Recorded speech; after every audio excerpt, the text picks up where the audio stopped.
Where I grew up, there weren't that many Jewish people. I always felt like Judaism made me sort of unique. When I finally came to Israel and I went to the Western Wall, I touched it, I put my hand on the wall, and I just started to tear up. I started to cry. It was just a happy tears. That feeling it's something I'll carry with me always, and I'll never forget it.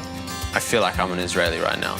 Like I'm just surrounded by Israelis and just Hebrew, and I just came to realize how lucky I am that I'm in the generation that has got this land. My father told me all of my life to hide my Jewish identity. I can't do that, and I'm not like that. In Paris, you don't feel safe with your magen in the subway. And here, it's easy. Everything is easy. When we are little, of course, we are told a lot about Israel, about Judaism, but still, like, this is kind of vague. Like, we don't really understand what we are doing. It's kind of far from us. That's why, like, you know, they say it's better to once see and experience something, whether to hear it hundreds of times. I feel like Israel is a place where you don't get judged at all. London, you can be doing something and people will look at you on the streets, but Israel, everybody's just doing their own thing. No one cares. I just felt like I was at home in Israel, and that's when I started to love Israel. We met outside Arlozorov train station on the first day of our program, and we've been, you know, best friends and roommates ever since. Right now I'm in the ITF Rahat group, which is run by Bina and a new Dawn in the Negev.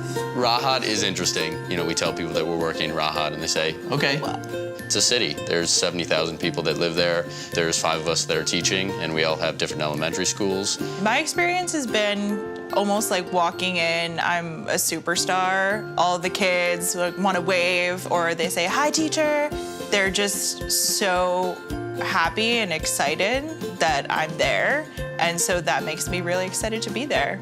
I've only been in Israel for like 2 months. That's the longest time. So this time I'm here for 9 months, and I'm actually here learning as a student. I'm buying food at the supermarket. I'm doing my own laundry. Like, I'm living here. I'm an active member of the society. I knew, obviously, you had like Jerusalem, you had the Arabs and the Jews, and then you had like Bnei Brak and Mea Shearim, which was like the really religious area, I guess. And then you had Tel Aviv, which you could be called like so-called secular area. But I guess you could find all Jews everywhere, from all walks of life, secular, Reform, conservative, modern Orthodox, Haredi.